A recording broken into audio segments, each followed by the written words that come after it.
से, ठीक है। तो इसलिए आगे चलते हैं, हमने क्या क्या पढ़ लिया था रिवीजन कर लेते हैं।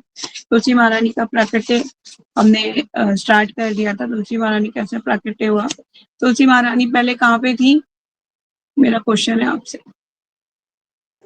माता जी तुलसी महारानी पहले गोलोक धाम में थी। कहाँ पे नाम,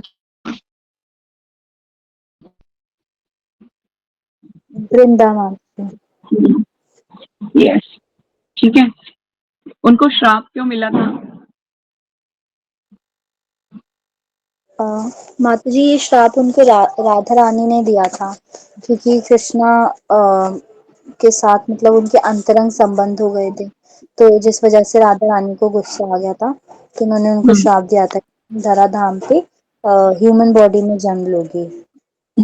हाँ, और किसी को भी श्राप मिला था, श्रीदामा को, वो फिर क्या बने थे भौतिक जगत में आके? शंखचूड़, रामा जी शंखचूड़ बने थे।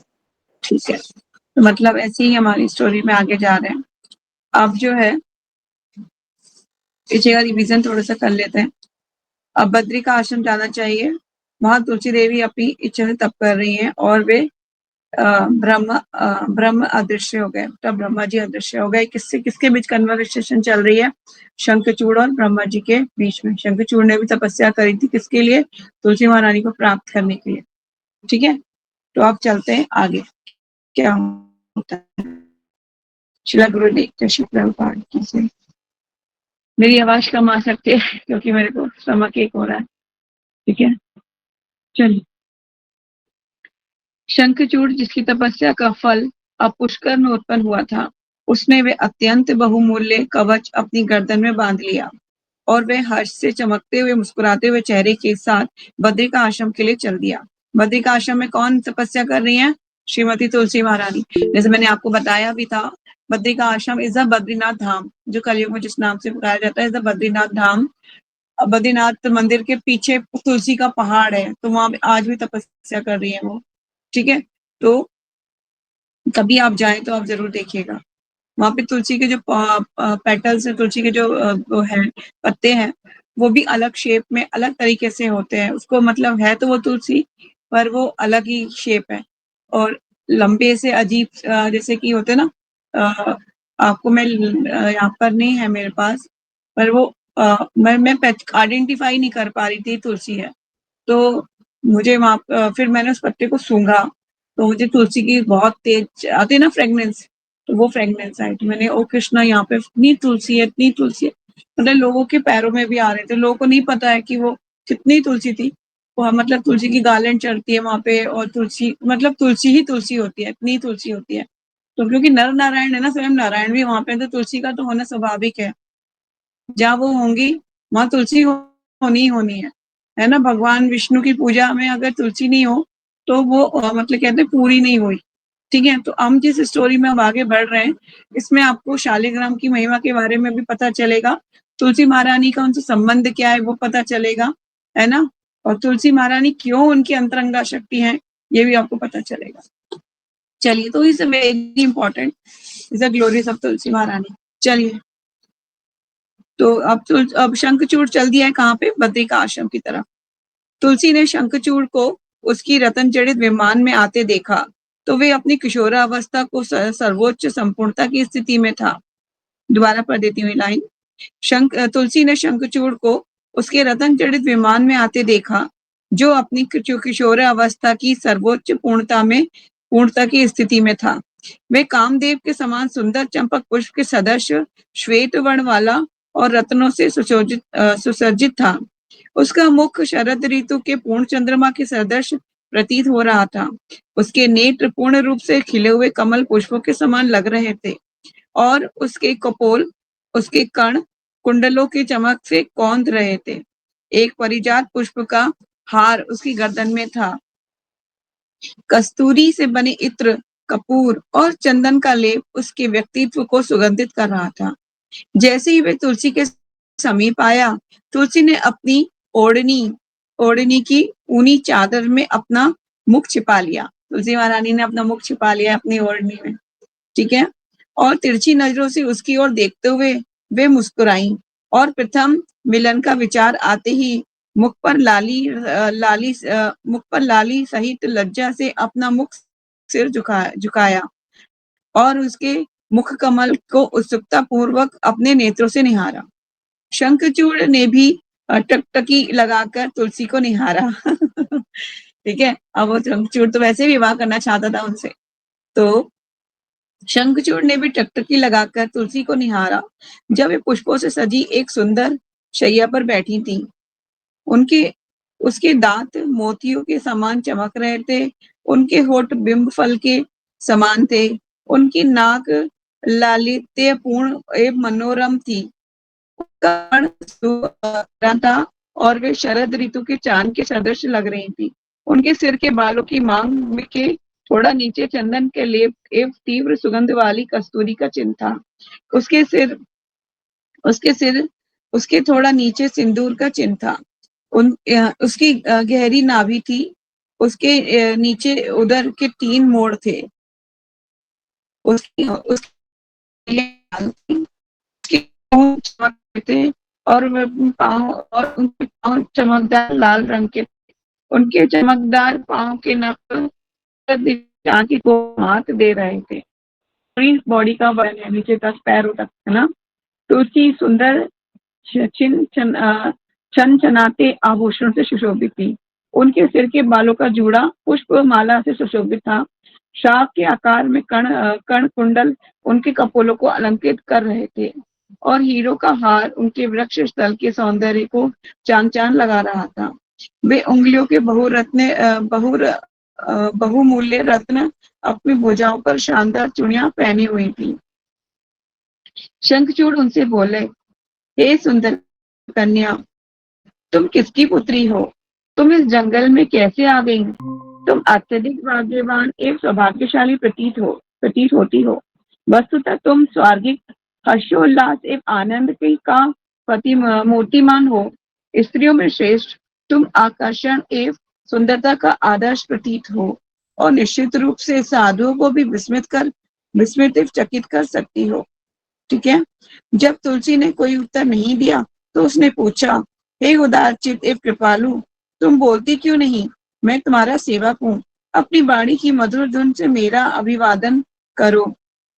अपने सिर को झुकाए हुए मुख पर मुस्कान लिए हुए सुंदर नेत्र वाली तुलसी ने कहा, मैं राजा धर्मध्वज की पुत्री हूँ और यहाँ तपस्या करने आई हूँ, परंतु तुम कौन हो? आप मुझसे बातें क्यों कर रहे हैं? यदि आप उच्च कुल के श्रेष्ठ गुणों वाला व्यक्ति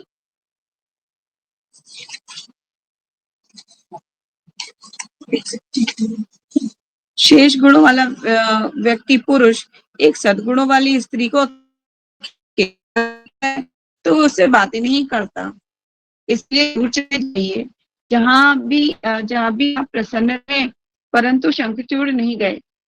तुलसी ने कहा, शास्त्रों का कथन है कि केवल अपने पद से गिरा हुआ पुरुष ही एक स्त्री की अभिलाषा करता है। सर्वप्रथम तो स्त्री पुरुष को बहुत मधुर लगती है, परंतु बाद में वे घातक सिद्ध होती है। बोले, शुरू में तो स्त्री बड़ी सुंदर लगती है, बाद में वो घातक सिद्ध होती है। यद्यपि उसके मुख से शहद की वर्षा है और उसका हृदय विष के एक बर्तन के समान होता है। वे मीठे शब्दों का प्रयोग करती है, परंतु उसका हृदय एक उस्तरे के समान तेज होता है। जबकि उसका मुख कमल बहुत प्रसन्न दिखाई देता है, परंतु उसका हृदय मैला होता है। जहां तक कि वेद पुराण भी उसके चरित्र को नहीं समझ पाते। ये बात सच है, हमारे शास्त्र भी इस बात को जानते हैं। स्त्री को समझ पाना बहुत मुश्किल है, वो कब क्या सोच रही है, कब क्या करने वाली है। इसको क्या आज भी ऐसा भी होता है ना, माता पिता भी, पापा भी, कभी कभी लड़ाई हो जाए मम्मी से तो कहते हैं तुम्हें समझ पाना तो बड़ा मुश्किल है, मतलब करती कुछ और। ऐसे ऐसे पेरेंट्स, पापा भी बोलते हैं कभी कभी मम्मी को, है ना।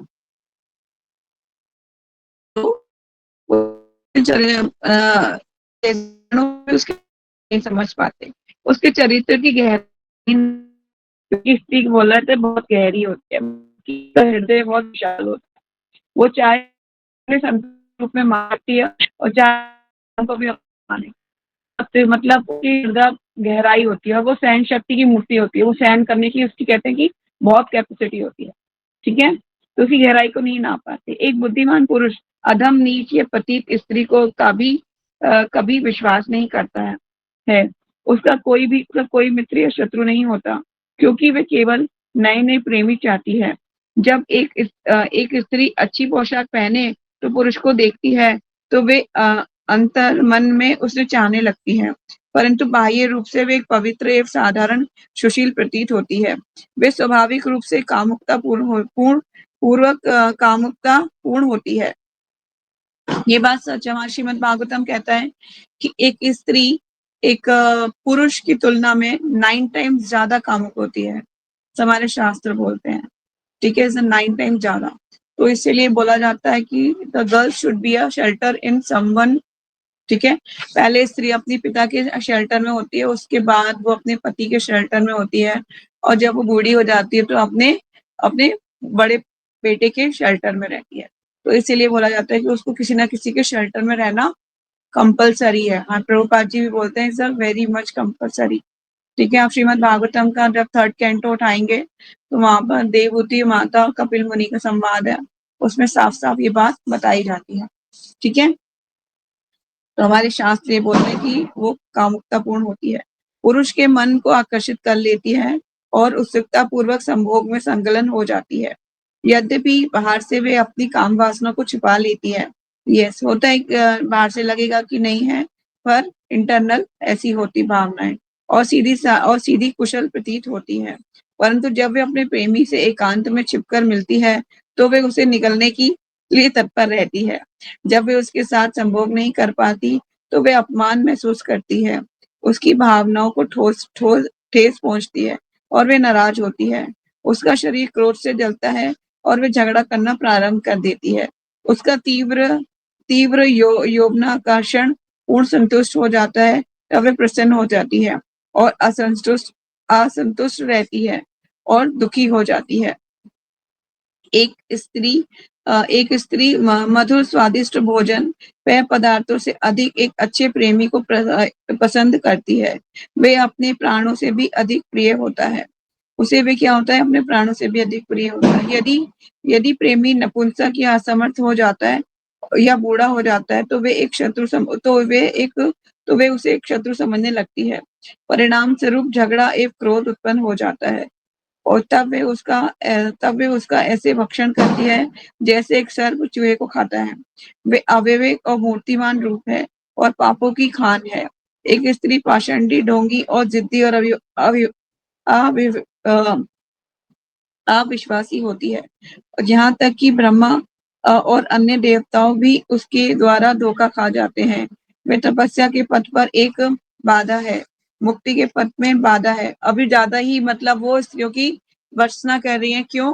क्योंकि ना वो ये शंखचूड़ को ये देखना चाहती है कि ये मेरे प्रति कितना प्रेम है, इसके प्रेम को नापना चाहती है। तो वो स्त्रियों की वर्षना कर रही है, बोले जा रही है स्त्रियों के बारे में तुलसी महारानी, ताकि वो उसको जान सके कि शंखचूड़ क्या सोचता है। अब आगे चलते हैं। मुक्ति के पद में बाधा है। भगवान हरि में विश्वास विकसित करने में एक अवरोध है, समस्त भ्रांतियों का आश्रय है, एक जीवित जंजीर है और जो पुरुष को संसार से बांधती है।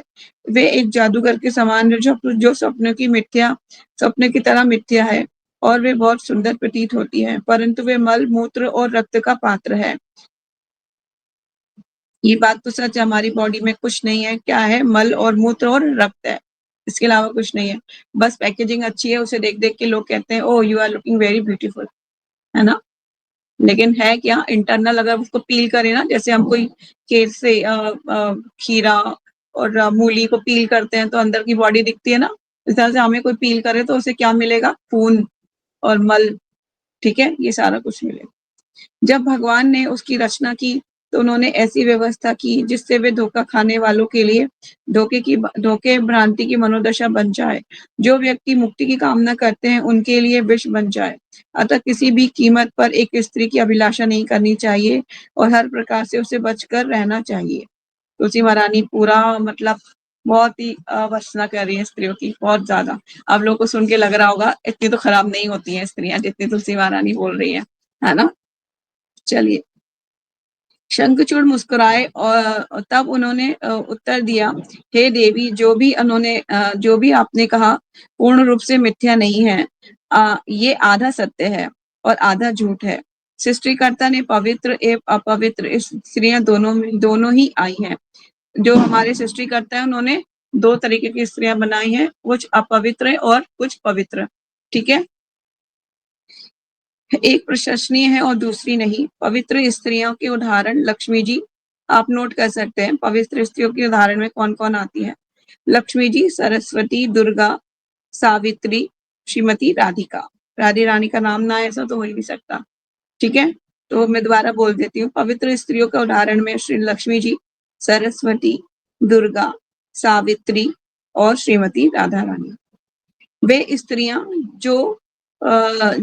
जो जिनकी विस्तार है शुभ एवं मंगल में, सुंदर, महान एवं यश प्रदान एवं सराहनीय है, जैसे शतरूपा, देवहूति। ये उन स्त्रियों के हैं जो पवित्र हैं, मतलब जिन्होंने पवित्र संतानों को जन्म दिया है, और जो पतिव्रता स्त्रियां हैं वो आती हैं पवित्र स्त्रियों में। उनके नाम एक बार और पढ़ लेते हैं। शतरूपा, देवहूति, स्वधा, दक्षिणा, अनुसुईया, गंगा, दिति, अदिति, वेदवती इत्यादि। ये कुछ स्त्रियां हैं जो पवित्र स्त्रियां हैं। हरे कृष्ण। प्रत्येक युग के चक्र में ये स्त्रियां श्रेष्ठ एवं अति उत्तम है। स्वर्ग की वेश्याएं भी इन स्त्रियों की पूर्ण एवं आंशिक विस्तार हैं, परंतु वे प्रशंसा के योग्य नहीं है।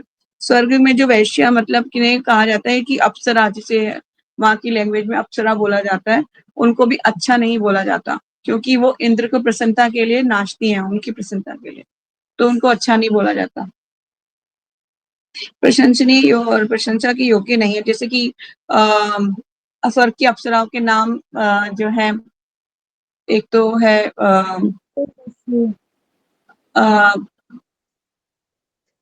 उर्वशी माता, उर्वशी, और एक और है बहुत फेमस ना, मेनका। यस, उर्वशी, मेनका, इस टाइप से बहुत से। ठीक है, तो ये स्वर्ग की अप्सराएं हैं क्योंकि वे अपवित्र हैं।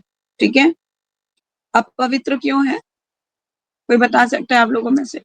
क्योंकि वो एक एक पति धारण नहीं करती हैं, वो अनेकों को प्रसन्न करती हैं और अनेकों के साथ संबंध भी बनाती हैं।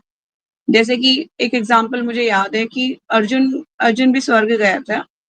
हाँ, अर्जुन भी स्वर्ग गया था, तो वहां पे भी उर्वशी ने उनको प्रपोज किया था। ऐसे ही वहां पे कोई भी जाता है, किसी को पसंद कर लेती हैं, तो वो उसको प्रपोज करती हैं और उनसे संतान उत्पत्ति की मांग करती हैं कि मेरे साथ संभोग कीजिए। तो मतलब वो को पवित्र नहीं माना जाता। ठीक है, आगे चलते हैं। वे स्त्रियां जो सद्गुणों में होती हैं, सद्गुणी एवं शुद्ध होती हैं। साधु जन उन्हें श्रेष्ठ एवं अति उत्तम घोषित करते हैं, परंतु वे जो रजोगुण एवं तमोगुण में होती हैं, वे इतनी प्रशंसनीय नहीं होती हैं। रजोगुण स्त्रियां इंद्रिय सुख की लोलुप होती हैं और उसमें लिप्त रहती हैं और सदा अपने स्वार्थपूर्ण उद्देश्यों को पूरा करने की इच्छा रखती हैं। ऐसी स्त्रियां सामान्यतः झूठी, कपटी, धोखेबाज व अधार्मिक होती हैं। साधारणतः वे अपवित्र होती हैं, परंतु तमोगुणी स्त्रियां सबसे अधिक बुरी समझी जाती हैं। जो तमोगुणी होती हैं सबसे अधिक बुरी समझी जाती हैं। ठीक है, तमोगुणी स्त्रियां कौन होती हैं? जो मदिरा का पान करती हैं और गलत व्यवचार करती हैं, इज इट कॉल्ड तमोगुणी स्त्रियां, है ना। अब आपको स्त्रियों के भी गुण पता चल गए, कौन कौन सी स्त्रियां जो रजोगुण में अलग होती हैं, तमोगुण में अलग होती हैं। ठीक है, पवित्रता, तो आप सबको भी पवित्र स्त्री बनना चाहिए, जो मतलब कि कहते हैं ना, एक पतिव्रता जो स्त्रियां होती हैं, वो नहीं कि जो एक को छोड़े दूसरे को पकड़े। जैसे कुछ लड़कियां आज भी मैं देखती हूँ, बॉयफ्रेंड, हर दिन के अलग अलग बॉयफ्रेंड होते हैं, मतलब 7 days, मतलब 7 types ऑफ बॉयफ्रेंड, हर दिन एक एक बॉयफ्रेंड होता है अलग अलग दिन का। इस तरह से आज की जनरेशन जो गलत तरीके से उसमें जा रही है, गलत। इसी तरह से फिर उनके बॉयफ्रेंड, जैसे कि 35 टुकड़ों में काटा था, एक केस हुआ था, आपको याद होगा, बहुत फेमस छतरपुर का केस था। 35 टुकड़ों में काट दिया था उस लड़के ने उसको। इसी तरह से वो जो लड़कियां गलत तरीके से रास्ता चूज करती हैं बॉयफ्रेंड के चक्कर में, उनका यही हाल होता है। तो हमें भी वो ये चीजों में नहीं पड़ना चाहिए। हमारे शास्त्र मना करते हैं, बॉयफ्रेंड को बिल्कुल मना करते हैं, शादी से पहले कोई भी बॉयफ्रेंड नहीं रहना चाहिए। आपका पति ही आपका बॉयफ्रेंड है और आपका पति ही आपका मेन मतलब एक ही होना चाहिए, ठीक है? और ये नहीं कि आप उसको सोचो कि माता जी ये तो बहुत खराब आदमी है, वो वाले प्रभु जी तो बहुत अच्छे हैं। नहीं, भगवान ने आपको आपको स्वतंत्रता दी है चूज़ करने की, और उसके बाद भी अगर आप जो है कंपैरिज़न करो तो वो गलत है ना, क्योंकि आपने जो माँगा मिला तो वही है ना। भगवान ने तो नहीं आपको ज़बरदस्ती उसकी सेवा करवाया था। आप अच्छे से पहले उसकी आइडेंटिफ़ाई कर लीजिए, सारा कुछ देख लीजिए, आपको ठीक लगता है तभी आप विवाह कीजिए, ठीक है? विवाह के बाद कोई ऐसी अपॉर्च्युनिटी नहीं है कि आप उसको छोड़ के दूसरे को पकड़ लो, ठीक है? एक बार आपका विवाह हो गया तो आपका वो ही आपका पति है, चाहे वो गंदा है या अच्छा है, अब आपको उसी के साथ रहना है, ठीक है? ये एक सीख जो माँ देती है ना अपनी बेटी को विदा के टाइम पे, वो मैं आपको अभी दे रही हूँ। जब विदाई होती है ना बेटी की, तो माँ क्या सिखाती है, बेटा जिस घर जा रही हो ना तुम, कहते हैं कि जिस घर जा रही हो यहाँ से तो तुम्हारी डोली निकल रही है, पर वहां से तुम्हारी अर्थी निकलनी चाहिए, ठीक है? कहने का मतलब ये नहीं है कि अब तुम वहां मर जाओ जाके, कहने का मतलब ये है कि तुम वहां बूढ़ी जब तक तुम वहां रहोगी तब तक तुम्हारी एज पूरी नहीं हो जाती, ठीक है? ये कहने का मतलब होता है। तो इसीलिए आप आगे विवाह करेंगे आप सब जब जाके, तो आप समझ लीजिए कि आपको कैसे रहना है अपने ससुराल में। अब उसी के साथ रहना है, उसी पहले से ही चूज़ कर रहे हैं और अच्छे से समझ के कीजिए। आप फैमिली को सारा एग्री करके अच्छे से देखिए, आपकी भक्ति में लाइफ में प्रॉब्लम तो नहीं आएगा, ठीक है या नहीं है, सब कुछ समझ के। माता-पिता वैसे ही बहुत समझदार होते हैं, सब ढंग से करते हैं, लेकिन फिर भी आपको भी आपके पास भी स्वतंत्रता है कि आप अपनी बात भी रख सकते हो, आपको कोई प्रॉब्लम लगे या कुछ लगे, पहले ही देख लो, बाद में नहीं है कोई ऑप्शन, ठीक है?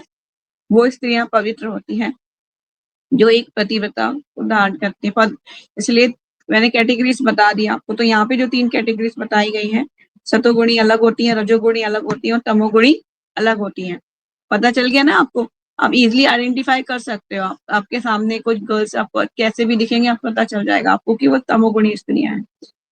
साधारणतः वे अपवित्र होती हैं, परंतु तमोगुणी स्त्रियाँ सबसे अधिक बुरी समझी जाती हैं। स्त्रियों का प्रतिरोध करना बहुत ही कठिन होता है। स्त्रियाँ अत्यधिक आकर्षक होती हैं, ठीक है? देखो, छोटे कपड़े पहनने वाली स्त्री भी आकर्षक लग सकती है, लेकिन जो पूरे कपड़े पहनी हुई है उसको हम सम्मान करते हैं, है ना? जो फुल्ली कवर्ड होती है उसको हम सम्मान करते हैं। तो जिन स्त्रियों को सम्मान मतलब कहने का मतलब है कि अच्छे से ढकना पसंद होता है कि मैं अपनी बॉडी को एक्सपोज़ ना करूँ, तो वो ढक के रहती हैं। क्योंकि कहा जाता है कि is a kind of 3 type की चीज़ें बोली जाती हैं जिनको हमेशा ढक के रखना चाहिए।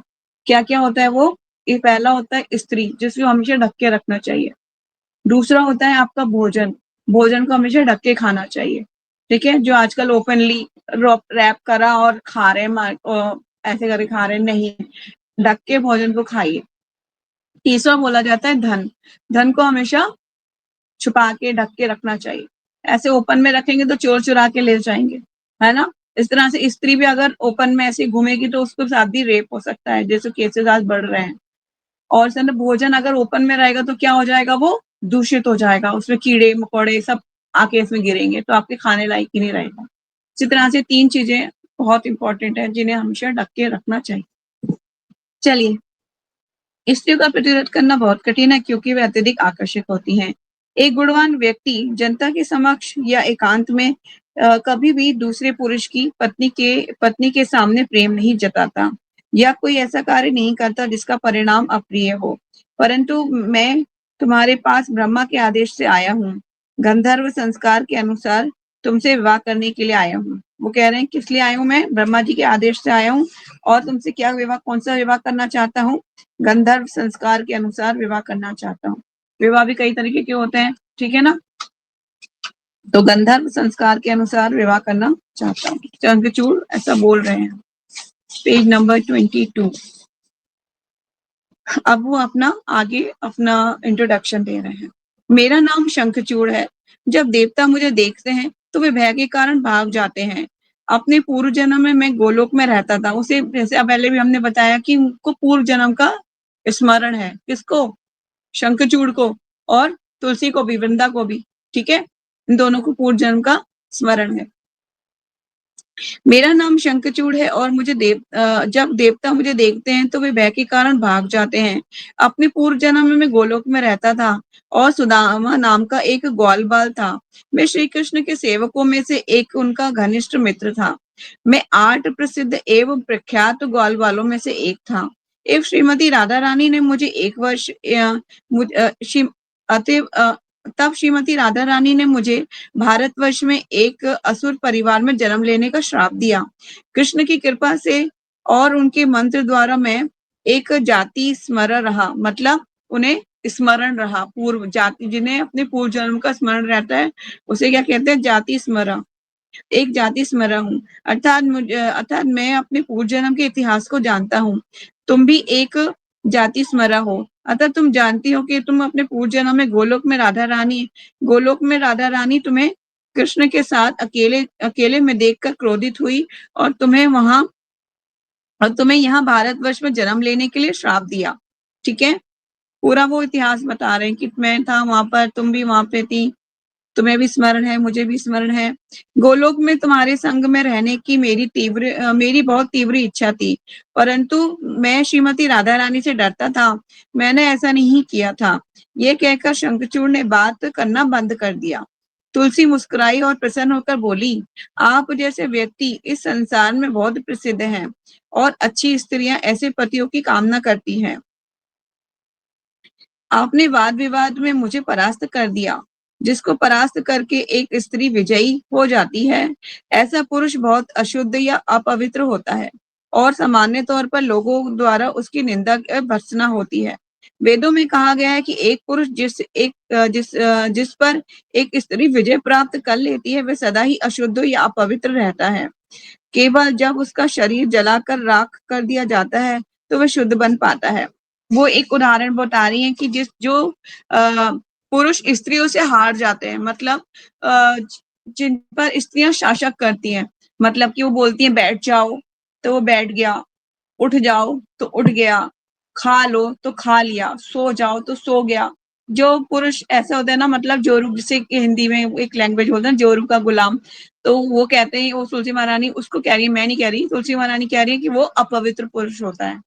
ठीक है, वो अपवित्र पुरुष होता है। यस, वेदों में कहा गया है कि एक पुरुष जिस पर एक स्त्री विजय प्राप्त कर लेती है, वह सदा ही अशुद्ध अपवित्र रहता है।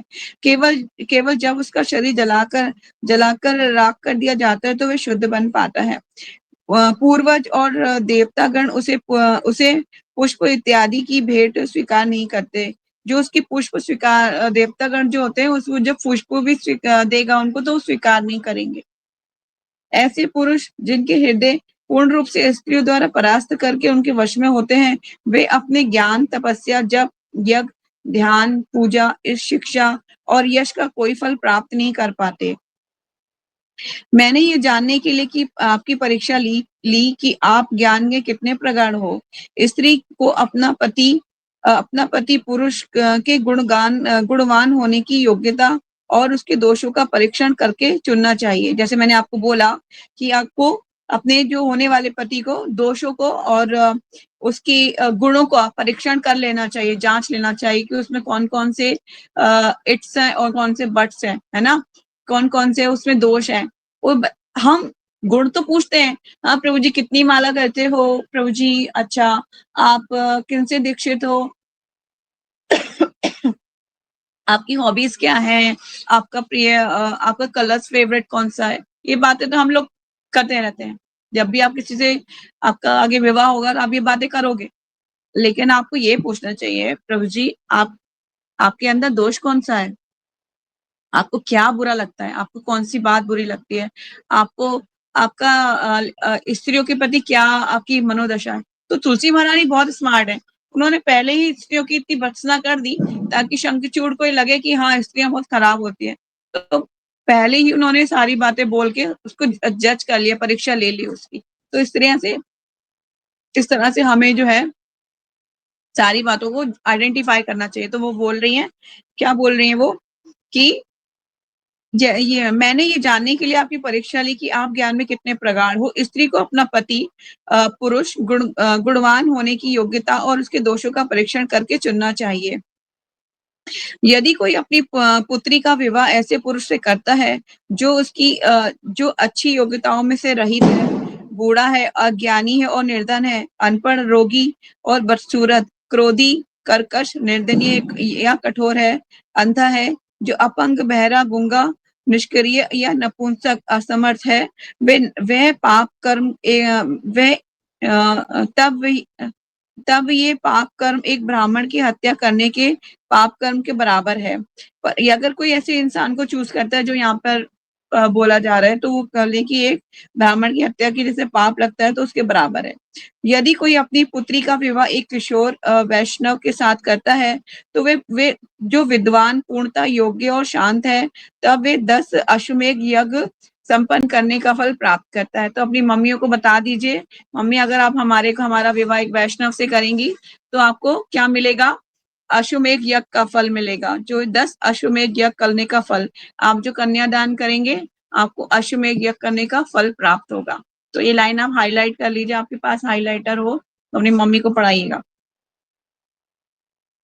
ठीक है, इज वेरी इंपॉर्टेंट, मैंने इंपॉर्टेंट लिख दिया है। ये तुलसी महारानी स्वयं कह रही है, हम नहीं कह रहे। ठीक है, दोबारा पढ़ रही तो यदि कोई अपनी पुत्री का विवाह एक किशोर वैष्णव के साथ करता है जो विद्वान, पूर्णता योग्य और शांत तथा 10 अश्वमेध यज्ञ संपन्न करने का फल उसको प्राप्त होता है। यदि कोई पुत्री पैदा करके उसे बड़ा करता है और लाभ हेतु लालचवश उसे बेच देता है, तो वे कुंभी पाक नामक नरक में गिरता है। ठीक है, अगर कोई बेटी को जन्म दे और उससे गलत काम करवाए तो वो कहाँ जाएगा? कुंभी पाक नरक में जाएगा। तो इट्स वेरी इंपॉर्टेंट, हमारे शास्त्र कभी भी हमें कोई गलत शिक्षा नहीं देते। जहां वे वहां ऐसे पापी को इंद्र के 14 जीवन काल की अवधि के बराबर अपनी पुत्री का मूत्र पीना पड़ता है और उसका मल खाना पड़ता है, और साथ ही कीड़ों और कौवों द्वारा काटा जाता है। जब ये अवधि समाप्त हो जाती है तो उसे इस जगत में एक रोगी व्यक्ति के रूप में जन्म लेना पड़ता है और मांस बेचते हुए अपनी जीविका कमानी पड़ती है।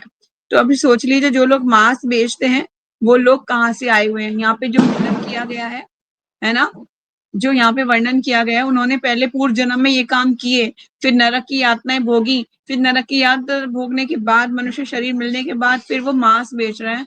तो समझ लीजिए वो ऐसा काम कर चुके हैं पहले। ठीक है, तो ये बोलिए, और मांस बेचते हुए भी अपनी जीविका कमानी पड़ती है।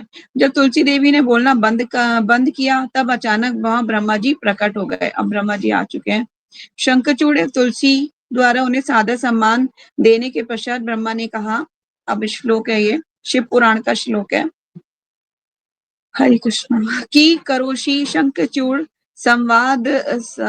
संवाद मनयः सह गंधर्वेण विवाहेन तव मया स ग्रहण कुरु तम वे पुरुष रत्न च स्त्री रत्न च त्वं सती विद गंधया विदेन सुगमो गुणवान स भवेत। शिव पुराण का श्लोक है ये। हे शंखचूड़, तुम तुलसी के साथ ये व्यर्थ की बातें करके अपना समय बर्बाद क्यों कर रहे हो? गंधर्व संस्कार द्वारा अभी उसके साथ विवाह करो। जैसे तुम पुरुषों में एक रत्न हो, वैसे ही वह भी स्त्रियों में सौंदर्य पूर्ण गुणवान, मूल्यवान, महत्वपूर्ण रत्न है। जब चतुर, कुशल, बुद्धिमान पुरुष स्त्री की जोड़ी विवाह करते हैं तो संयोजन मिलाप बहुत अधिक प्रसन्न रहता है। मतलब जब एक गुणवान स्त्री और एक गुणवान पुरुष मिलते हैं तो उनका संयोग बहुत अच्छा माना जाता है ना। जैसे कि एक वैष्णवी का विवाह एक वैष्णव से हो तो दोनों ही कुशल हैं, मतलब अच्छे हैं, दीक्षित हैं और गुणों में संपन्न है, तो वो एक बेस्ट मैच माना जाता है हमारी लैंग्वेज में बोलें तो। ठीक है, तो ब्रह्मा जी बोल रहे हैं कि तुम लोगों का जो मिलाप है वो बेस्ट है। आगे चलते हैं। तो ये बस वेरी इंपॉर्टेंट है ना, तुलसी महारानी की महिमा पढ़ते पढ़ते हमें एक बेसिक लर्निंग भी मिल रही है कि हमें लोक व्यवहार से भी किस तरह से रिप्रेजेंट करना है अपने आप को और कैसा हमें आचरण धारण करना है कि ताकि हम शास्त्रों के अनुसार अपना जीवन यापन कर सकें। ठीक है। इस प्रसन्नता का कौन परित्याग करेगा जब ये उसके पास उपलब्ध हो। ऐसा व्यक्ति एक जानवर से भी बुरा है। तुलसी, तुम श्रेष्ठ गुणों वाले एक योग्य व्यक्ति की परीक्षा क्यों ले रही हो? ब्रह्मा जी बोल रहे हैं तुलसी से, एक श्रेष्ठ गुण में है, तुम उसकी परीक्षा ले क्यों रही हो? जो देव और दानवों को परास्त कर सकता है। शंखचूड़ से विवाह करो, जैसे लक्ष्मी ने नारायण से विवाह किया, राधिका ने कृष्ण से, मेरी सावित्री ने मुझसे, सची ने इंद्र से और अदिति ने कश्यप से। शंखचूड़ के साथ लंबे समय तक रहो और जैसे तुम चाहो उसके साथ विभिन्न स्थानों का भ्रमण करो। जब शंखचूड़ अपना शरीर त्याग देगा, तब अंते प्रयासी गोलोके श्री कृष्ण पुनर्वे सहा। तुम गोलोक वापस लौट जाओगी और कृष्ण को अपने पति के रूप में प्राप्त करोगी, जो उनका असली मोटिव है। तुलसी महारानी का असली मोटिव क्या था? कृष्ण को पति रूप में प्राप्त करना। ब्रह्मा ने जब उन्हें आशीर्वाद दिया तो वे इस स्थान में वापस लौट आए। अब आपके मन में थोड़ा सा डाउट हो सकता है, तुलसी महारानी का असली मोटिव था भगवान श्री कृष्ण से विवाह करना, पर तुलसी महारानी इस भौतिक संसार में आके शंखचूड़ से विवाह क्यों कर रही है? हो सकता है ना आपका ये डाउट। तो शंखचूड़ से विवाह इसलिए कर रही, शंखचूड़ की तीव्र इच्छा थी तुलसी महारानी को प्राप्त करने की गोलोक में। तो वो तो इस संसार में शंखचूड़ बन के एक असुर कुल में उत्पन्न हुए। लेकिन तुलसी महारानी को भी श्राप मिला था कि वो जाएंगी भौतिक संसार में जन्म लेंगी। अब उनको वो अवधि भी पूरी करनी है ना, तो इसीलिए उनको वो शंखचूड़ से विवाह करना पड़ेगा अभी। ठीक है, तो वो उसकी गुणों की परीक्षा ले रही है, क्योंकि है तो वो भी बेस्ट गॉल वालों में गोलोक से आए हुए ना, वो कोई साधारण इंसान तो नहीं है ना, वो भी गोलोक से आया हुआ है। इसीलिए आगे चलते हैं, पेज नंबर 24। अभी हमारे पास 10 मिनट है, कोशिश करते हैं कितना पढ़ पाए। हरे कृष्णा। शंखचूड़ ने गंधर्व संस्कार द्वारा तुलसी के साथ विवाह कर लिया।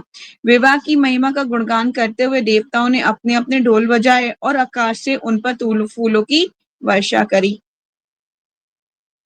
कभी तो नवविवाहित दंपति पुष्प कुंज में चले जाते और एक दूसरे समय एक नदी के किनारे पहुंच जाते, जहां वे चंदन के लेप से मंडित पुष्पशैया पर लेट जाते और वैवाहिक सुख का आनंद उठाते। तुलसी ने बहुत सरलता से अपने पति का हृदय चुरा लिया था और शंखचूड़ ने भी तुलसी के हृदय को आकर्षित कर लिया था। तुलसी द्वारा अपने पति को परिजात पुष्प का हार पहनाने के पश्चात तुलसी ने एक बहुमूल्य रत्न जड़ित अंगूठी उनकी उंगली में पहनाई और उन्हें असामान्य विरल सुंदर रतन मणि भेंट दिए। प्रेममयी भक्ति भाव सहित उनके चरणों को नतमस्तक होते हुए तुलसी ने बारंबार कहा, मैं आपकी सेवा में हूँ। ठीक है, जिस तरह से अब आप कह रहे माता जी क्या शादी के बाद क्या नौकर बन जाना चाहिए हस्बैंड का? ऐसा क्वेश्चन हो सकता है आपका। तो मैं बताती हूँ कि अगर हस्बैंड देखिए ब्राह्मण दीक्षित है, माता जी ने भी मेरे को सिखाया था, तो अगर हस्बैंड ब्राह्मण दीक्षित है और आप इससे हरि नाम दीक्षा हुई है आपकी, तो क्या होता है कि अगर आप उसकी सेवा कर रहे हैं, तो पहली बात तो आपको वैष्णव की सेवा करने का अवसर मिल रहा है। ठीक है, तो आपका गोलोक जाना तो पक्का है, first of all. Second thing, अगर वो ब्राह्मण दीक्षित है, आपको सेवा कर रहे हैं, तब भी भगवान आपसे प्रसन्न होंगे, क्योंकि भगवान को ब्राह्मण अति प्रिय है। ठीक है, आपका हर तरीके से मंगल ही मंगल होगा। आपको उनकी सेवा करनी पड़ेगी, सेवा करने में कोई मुश्किल नहीं है। हमारे शास्त्र बोलते हैं कि स्त्री जब विवाह करके जाती है तो अपने पति की सेवा करेगी, किसी भी तरह से उसको प्रसाद से संतुष्ट करना है, घर को अच्छे से रखना है, घर के परिवार वालों से अच्छे से बोलना है, सारा कुछ ये सब माँ सिखाती हैं अपने बेटियों को विवाह के टाइम पे। ठीक है, तो ये सारी चीजें, एक आप वैष्णव की सेवा करेंगे तो आपको उतना ही लाभ मिलेगा जैसे कि आप भगवान की सेवा कर रहे हैं, तो उसमें कोई भी गलत नहीं है। तो तुलसी ने बोला कि मैं आपकी सेवा में हूँ, क्योंकि वो अब उनकी पत्नी है, तो अब वो वैष्णव की, अब वो भगवान गोलोक से आए हुए ग्वाल बाल हैं, तो उनकी सेवा कर रही है, तो भगवान भी उनसे प्रसन्न ही होंगे। ठीक है, अगर वो ये ऐसा आचरण नहीं करेंगे तो भगवान उनसे प्रसन्न नहीं होंगे, तो वो फिर भगवान कृष्ण को पति रूप में प्राप्त करने की जो उनकी पूर्व जन्म इच्छा है, पूर्व जन्म की इच्छा, वो भी पूरी नहीं हो। ठीक है, शंखचूड़ मुस्कुरा दिए और तुलसी को वरुण के घर से लाए हुए वस्त्र भेंट किए। और एक बहुमूल्य रत्न जड़ित हार भी दिया। स्वाहा अग्नि की पत्नी से प्राप्त एक बाजूबंद, सूर्यदेव की पत्नी छाया से प्राप्त बाजूबंद, रोहिणी चंद्रमा की पत्नी से प्राप्त करण कुंडल, रति कामदेव की पत्नी से प्राप्त अंगूठी, विश्वकर्मा से प्राप्त आभूषण, मोतियों एवं रतन मणियों से अलंकृत उत्तम शैया भी दी। उनका और अधिक श्रृंगार करने के पश्चात उन्होंने तुलसी के वृक्ष स्थल पर अपने पांव रखे और कहा, मैं आपका सेवक हूँ। उन दोनों ने कुटिया छोड़ दी और विभिन्न स्थानों की यात्रा के लिए चल दिए। विभिन्न पर्वतों, पुष्पों, उद्यानों, गुफाओं और समुद्र के तटों एवं नदियों के किनारे और वनों में गए। जहां भी गए वे पूर्ण संतोष सहित एक दूसरे का संग का आनंद उठाया और फिर शंखचूड़ तुलसी को अपने राज्य में ले आए और वहां वे दोनों एक दूसरे के साथ प्रसन्नता पूर्वक रहे। शंखचूड़ ने अपने राज्य का एक मनवंतर तक आनंद उठाया। इस अवधि के दौरान समस्त देवों, दानवों, गंधर्वों, किन्नरों, राक्षसों का पर नियंत्रण प्राप्त कर लिया। उन्होंने उन देवताओं के राज्य तथा उनको प्राप्त विशेष अधिकार छीन लिए। आराधना संबंधित उनके समस्त अधिकारों से उन्हें वंचित कर दिया। उनके अस्त्र शस्त्र छीन लिए। परिणाम स्वरूप वे संपूर्ण ब्रह्मांड में भिखारियों की तरह इधर उधर घूमते रहे। कौन? देवतागण। अंत में वे सब ब्रह्मा की सभा में आए गए। शंखचूड़ द्वारा किए जाने वाले अत्याचारों का विवरण दिया। ब्रह्मा जी ने उन्हें शिवजी के क्षेत्र में ले गए और शिवजी ने इस मामले का संपूर्ण वर्णन किया। शिवजी ने शिवजी तब उन सबको उच्चतम स्थान वैकुंठ में ले गए। वहां सर्वत्र अनेक परिचारक सेवक विभिन्न सेवाओं में संकलन थे। भगवान को मध्य में एक रतन जड़ित बहुमूल्य सिंहासन पर विराजमान देखा और वे एक चंद्र के सदृश प्रतीत हो रहे थे और उनके तीरों से और जो अनेक तारों से घिरा हुआ हो। वे अपने सिर पर एक मुकुट पहने हुए थे, कंठ में पुष्पों की माला पहने हुए थे और सिर पर चंदन का लेप लगाए हुए थे। हाथ में कमल पुष्प धारण करके मुस्कुरा रहे थे। नर्तकों के ध्यान पूर्वक देखकर संगीत सुन रहे थे। वे प्रशांत निस्तंभ दिख रहे थे। लक्ष्मी जी धीरे धीरे उनके चरण पकड़े हुए थी और वे मधुर सुगंधित तांबूल चबा रहे थे। गंगा एवं श्वेत चामर उनके संपूर्ण स्नेहपूर्ण भक्ति भाव से पंखा झल रही थी। कौन झल रही थी पंखा? गंगा। कहाँ पर है गंगा? गोलोक से। ठीक है, वैकुंठ से पहले वैकुंठ गंगा जो है गोलोक से वैकुंठ और वैकुंठ से फिर ब्रह्मा जी के कमंडल से शिव जी के ललाट में, फिर शिव जी के ललाट से इस पृथ्वी पर भौतिक संसार में। ठीक है, यस। गंगा एक श्वेत चमर से संपूर्ण स्नेहमयी भक्ति भाव से पंखा झल रही थी और अन्य भक्ति भाव से अपने सिर झुकाए हुए उनके लिए स्तुति गा रहे थे। मुझे याद है, मैं थोड़ा सा रुकूंगी यहाँ पर। मुझे याद है जब मैं 4 धाम की यात्रा में गई थी तो मैं गंगोत्री गई थी और गंगोत्री से 20 किलोमीटर और आगे ऊपर गोमुख है जहाँ से गंगा जी निकल रही हैं। ठीक है, तो वहां मैंने देखा कि गंगा जी का तीव्र वेग है और वो इतनी सुंदर है।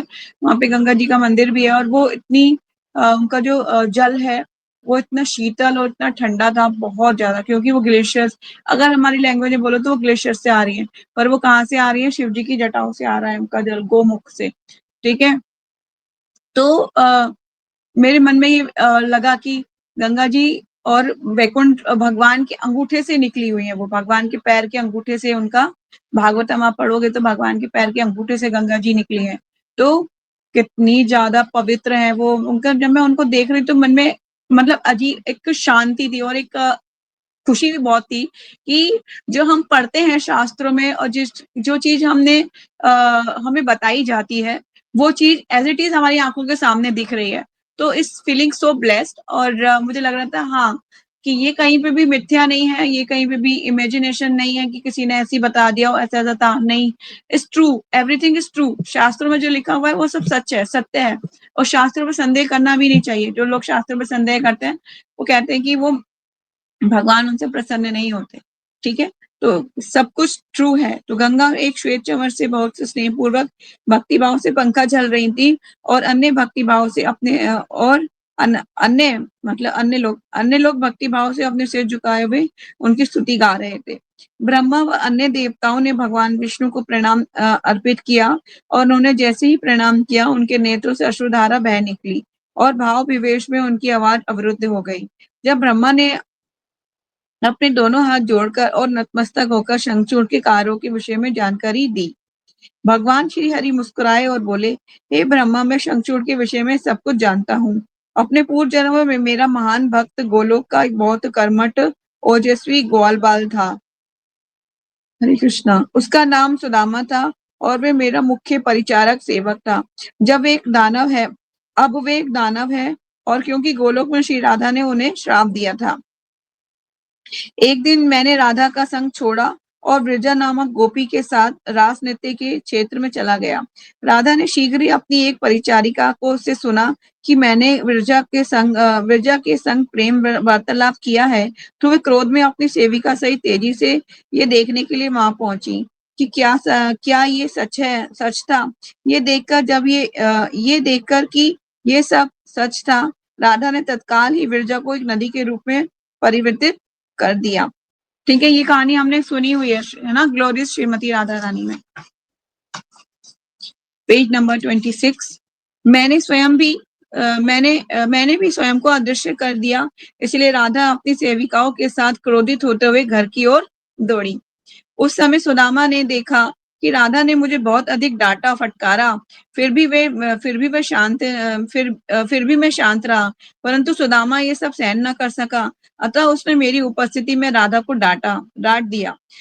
ये उसके मन मर्यादा एवं प्रतिष्ठा के लिए बिल्कुल असहनीय था। उसके नेत्र क्रोध से लाल हो गए। जब राधा की सेविकाओं ने उसे दूर भगाने का प्रयास में किया, तो उसने प्रतिरोध किया और वे पुनः राधा को डांटने लगा। तब राधा ने उसे श्राप दिया कि तुम एक राक्षसी स्त्री के गर्भ से जन्म लोगे। ठीक है, उस श्राप की बात बता रहे हैं कि कैसे श्राप मिला था राधा रानी के द्वारा इसको, शंखचूड़ को। एक पैराग्राफ और पढ़ लेते हैं, वाइंड अप करेंगे फिर। सुदामा मेरे समक्ष नतमस्तक हो गया और रोते हुए जाने लगा, परंतु राधा जो बहुत दयालु है पिघलने लगी। रोते हुए उसने सुदामा को जाने से रोकने के लिए बार बार प्रयास किया। ठहरो, उसने पुकारा, ठहरो, तुम कहाँ जा रहे हो? कृपया वापस आ जाओ। वे अत्यधिक दुख से पीड़ित हो गई और उसकी सेविकाओं व ग्वाल बालों ने रोना प्रारंभ कर दिया। तब मैंने उन्हें समझाया, सुदामा श्राप की शर्तों को पूरा करके अभी आधे क्षण में ही वापस लौट आएगा, क्योंकि मैंने जैसे कल भी बताया था कि अलग अलग प्लैनेट का अलग अलग कालचक्र होता है। तो यहाँ पर घटने वाली प्रत्येक घटना वहां पर कैसे हो जाती है, कुछ क्षण के जैसे अभी कुछ सेकंड बीत गए ऐसा। ठीक है, तो भगवान बोल रहे हैं अभी तुम सब रो मत। उसकी सेविकाओं ग्वाल वालों ने रोना प्रारंभ कर दिया। तब भगवान ने समझाया, सुदामा की श्राप की शर्तों को पूरा करके अभी आधे क्षण में ही वापस लौट आएगा। वहां पे आधा क्षण हुआ और यहाँ पर बहुत समय बीतेगा। ठीक है, हाँ ये तो निश्चित है कि यहाँ एक क्षण प्रति का लगभग एक मनवंतर के बराबर है। आ गई ना बात?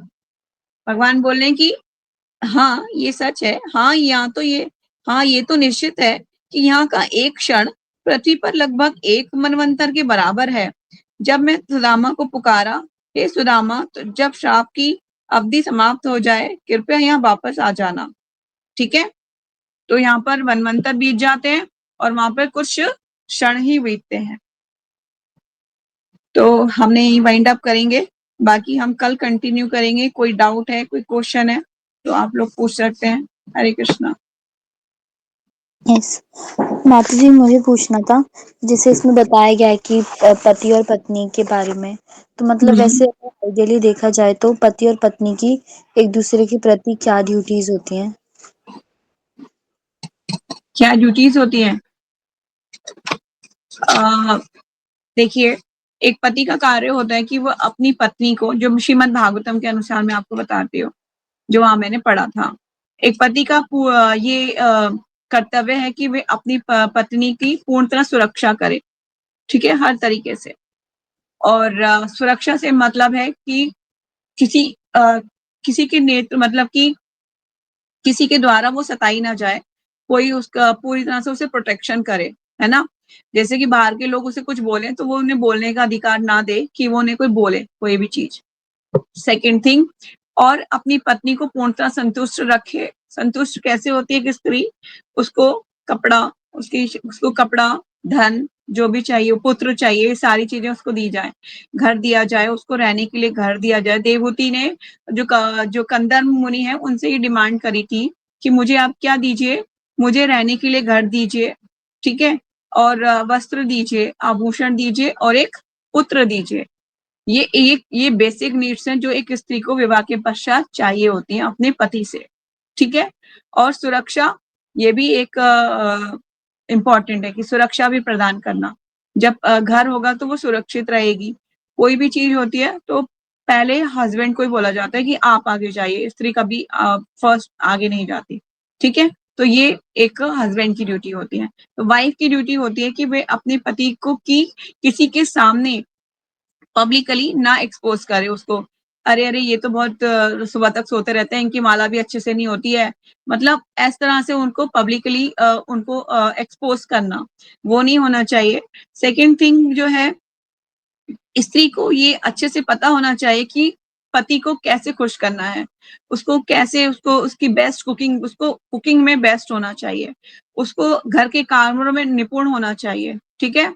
अगर घर की स्थिति ठीक नहीं है तो उसको जॉब भी करनी पड़े, तब भी वो इतनी कुशल होनी चाहिए कि सारे कार्यों को ऐसे मैनेज करे जैसे कि जो एकदम स्मूथली, है ना? ऐसा ना हो कि मैं ऑफ़िस गई थी, कपड़े रह गए, मैं खाना नहीं बना पाई, ऐसा हो गया, वैसा हो गया। वैसे स्मूथली होना चाहिए कि सारे काम कर सके, जल्दी उठे, सारे काम करे, ठीक है? ऐसा स्मूथ होना चाहिए वाइफ़ को।